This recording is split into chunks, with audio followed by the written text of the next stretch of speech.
Today we're going to explain the mechanical and chemical barriers of the skin. We live in a sea of infectious agents, and we have evolved several mechanisms for protecting ourselves against those that are potentially pathogenic. Innate or non-specific defenses. Many of these are physical and biochemical barriers which prevent microbes from entering and establishing themselves. Adaptive or specific defenses.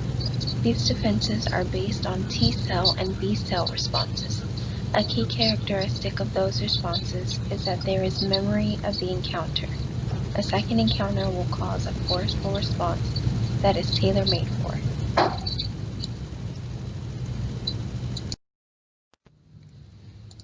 The topmost layer of the skin is the epidermis. It consists of cells that are packed with keratin, and these cells remain as tightly connected, dense layer of protein-filled cell husks on the surface of the skin. The keratin makes the skin's surface mechanically tough and resistant to degradation by bacterial enzymes. A good example is skin cells are always dying and slowing off without you noticing, but a certain run speeds this process, leading to visible peeling. Another example of mechanical defenses is the mucous membranes. They provide a mechanical barrier at body openings. They also line the respiratory, GI, urinary, and reproductive tracts.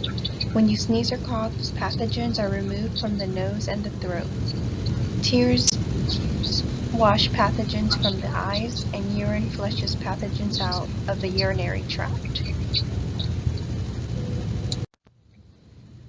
The chemical barrier maintains the moisture and acid mantle of the skin, which inhibit the growth of bacterial pathogens. The pH creates a hostile environment that pathogens struggle to thrive in, and certainly in the case of gastric acid, can denature the proteins of pathogens.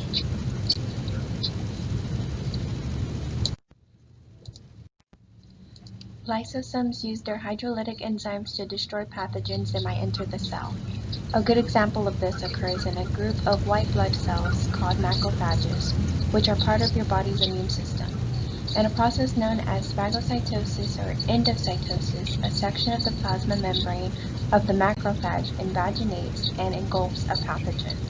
The invaginated section with the pathogen inside then pinches itself off the plasma membrane and becomes a vesicle.